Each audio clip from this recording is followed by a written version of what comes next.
Hey everyone, welcome back to the channel. So today I believe I have a pretty interesting video for everyone. I'm going to show everyone how to use the smoke machine to test your solenoids and your evap components to see if they are good or bad before you just go to the auto parts store and spend $50, replace it, and find out that wasn't your problem and it's too late. You're already out of 50 bucks or whatever the parts cost is. So today I have a bench setup going on here. We have a vent valve from an evap canister. We also have a solenoid from a swirl valve set up on the Nissan. We have our Ansel S300 setup, which is going to be our smoke machine that we're using for testing. Now you don't necessarily need a smoke machine for this, but it's a nice thing to have because it can actually test it with pressure than just using an old school method of like blowing into stuff with your mouth. And we're gonna kind of take you through the steps here on how I test my components before I make a move and say this thing has failed. Now, you don't always need to have these hooked up to the car. You can test them individually as long as you know how these work. Now, these are simply on and off solenoids, power and ground, 2-wire setups. They're not anything crazy. So I'm going to show everyone how we test these so you can make an accurate diagnosis, or at least verify your diagnosis before you go ahead and spend the money to replace a part. So with that said, if you haven't subscribed to the channel, subscribe button below, hit the like button, helps the channel out. Let's go ahead and get started on today's video.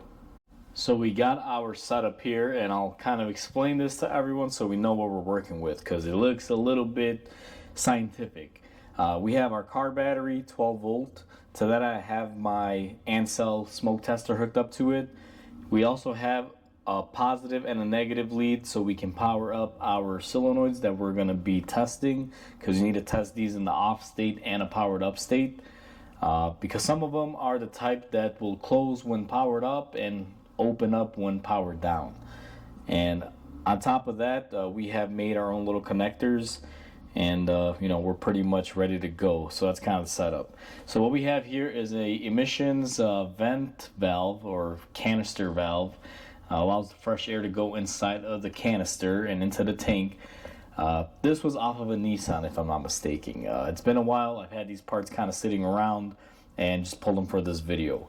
This other component is a swirl valve, and this one definitely came out of a Nissan 3.5 liter. They use these on the intake manifolds to open up more valves to get more airflow through the intake.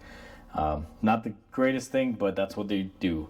So these are typically 2-wire setups. You have a power and a ground, power and a ground. So these are either on or off. There's no in between, and there shouldn't be any in between.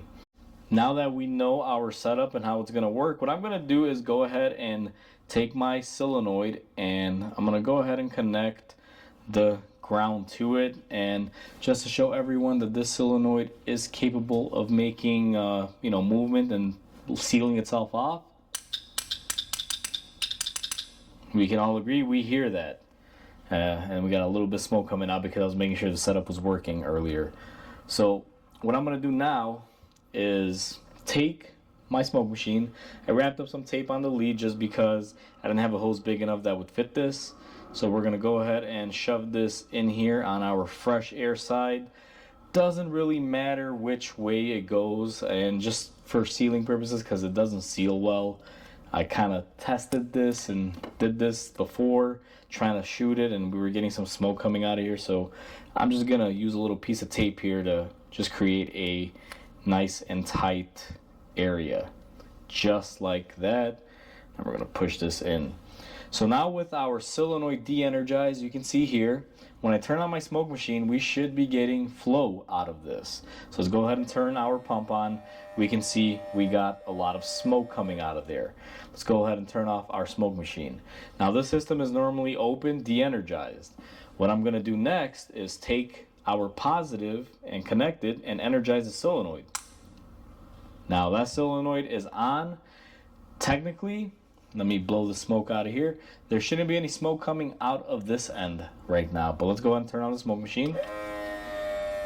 And you guys can see it. I don't know how well it's gonna show up on camera, but there's a tiny bit of smoke. You guys can see, oh, there we go. We got even more smoke now coming out. And some of it is coming out of this end, but clearly it's like a chimney. Now to show everyone what we're looking for here is we're going to de-energize it and re-energize it.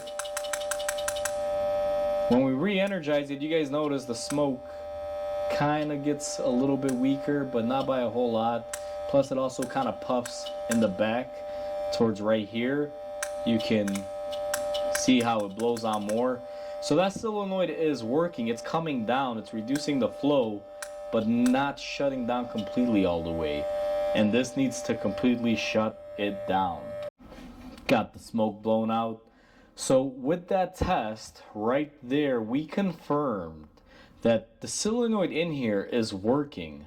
However, the little seal, the doorway in there, if the camera can pick it up, has failed. It's not sealing completely. So therefore, this is failing. That's why this, I would say, is a failed part. Because in order for this to work correctly, this door, when energized, needs to drop the plunger, seal it off, so this and this will no longer be connected. Think of like a plunger disconnecting the two. And it should be a tight seal. No air should get in or out. That's how you seal off the canister from the fresh air. So if I had a code for, let's say, a vent valve or a gross leak or massive leak, and I was suspecting this guy, and I did this test, well, I just verified that this has failed. So this is bad. That is why it got replaced. And all it took is literally a couple seconds, and you were able to figure it out. Now, one thing that you can do if you don't have a smoke machine available to you, you're not at a loss, you can use just regular air. But what you would have to do is literally come here, maybe adapt it or pull a piece off and blow into it somehow with your mouth or some sort of air contraption, whatever you prefer. And then what you would be expecting is that when you energize it, the airflow would stop and it would just seal off everything, close the door off. And if you are still able to blow air through it and you feel air coming out of the other side, that's one way to do it without a smoke machine. The main reason why I'm using a smoke machine is because it shows it very well on camera. Because, you know, you can see the smoke coming out of the other side when it shouldn't. Now we got our swirl valve control solenoid hooked up. I have my ground set up already, just like we did previously, just to save a little bit of video time. We have our positive lead, and we're going to go ahead and show everyone that it activates. Now, this swirl valve, the way it works is basically, or the swirl valve control solenoid, basically turns it on and off, meaning it allows the plunger to open up in here. It connects this side to the other side, and to kind of give them a visual, see these two little hoses. There's inlet, outlet. Basically, one of these gets pulled under vacuum. When the computer commands it on, it opens up and allows the vacuum to travel to the other side, therefore pulling a vacuum on a plunger, moving the swirl valves inside the intake manifold. So what I'm going to do now, and this one is a little bit trickier because I have to make this fit here and I don't have anything small. So let's just see how it works out. It may not be a good representation. So we got our smoke machine powering on. Let it just make a lot of smoke. Now, this right now should be sealed off. And we can see it is sealed off completely. I'm not getting any smoke, even though, you know, this thing has the capability to produce the smoke. Let me go ahead and put it on there. And I hope everyone can see that because I'm holding it together. No smoke is really coming out of the opposite port. It's working. So this normally is a closed door. And I wanted to show everyone the difference between an open and a closed valve. Now this one, even though I'm holding it on there because I don't have a hose here small enough to make the two couple, you guys can hear the stress in the machine that's trying to push the air, but it can't, and no smoke is coming out of our other area. Now we're going to go ahead and energize it. Now with this energized, I should be able to flow air pretty easily. So we're going to take our setup right here and see if I can make this made up. Let me get some more smoke. And you guys can see we are getting smoke coming out of it. So that right there in my testing, and let me go ahead and wipe my hands off here because we're getting oily, shows you that this is working correctly. Now when I prepared to make this video, this swirl valve was intermittent. Sometimes it works, sometimes it doesn't.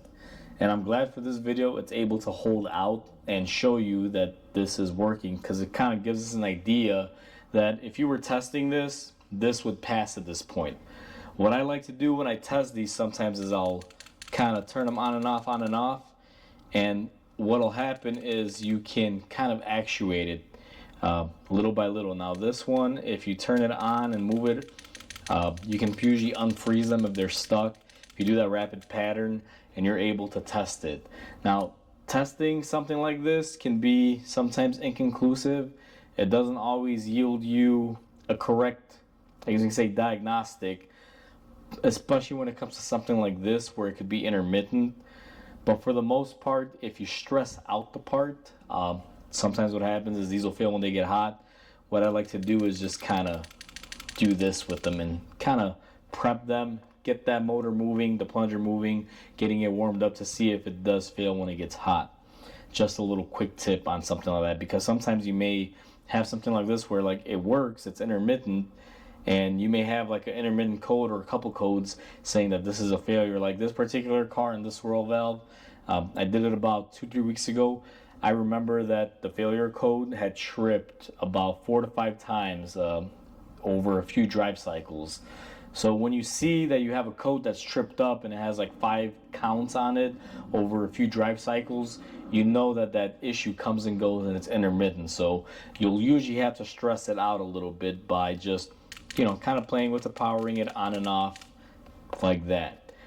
So that's just a little tidbit of info to show everyone on this, because to be honest with you, I was messing with this off camera.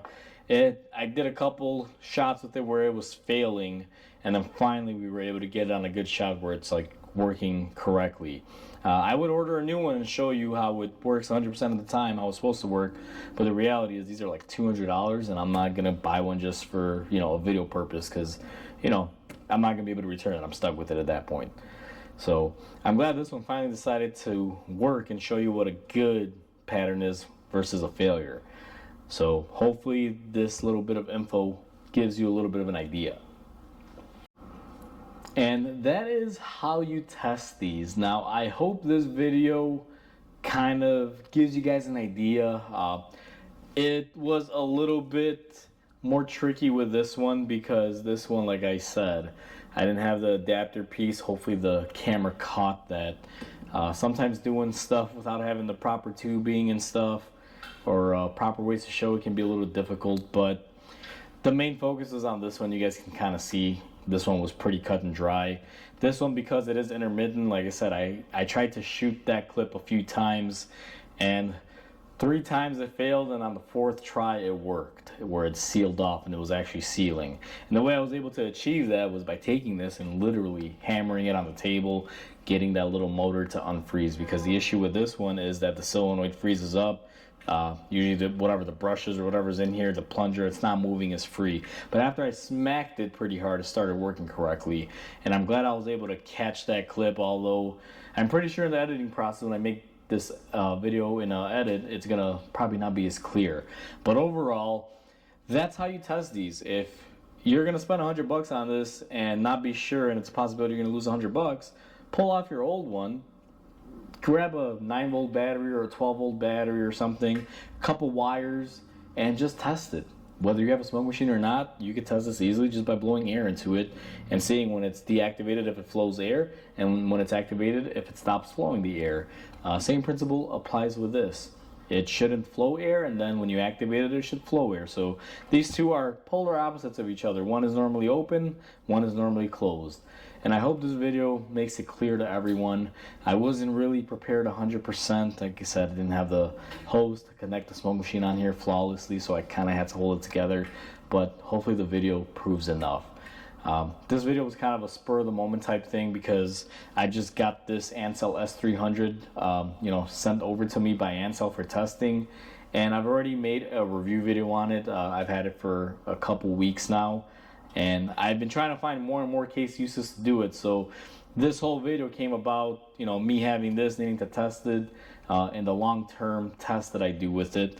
And I figured I have these solenoids that I just kind of have laying around the shop. let's do a video. Maybe we can get some use time out of this, give it thorough testing, and then also show everyone how to test your evap solenoids or any sort of solenoid that is normally open or closed. So hopefully this video helps you guys out. I'm gonna leave it at that. Like always, comment, like, and subscribe because it helps the channel grow. I hope everyone has a wonderful day, and I'll catch you on the next video.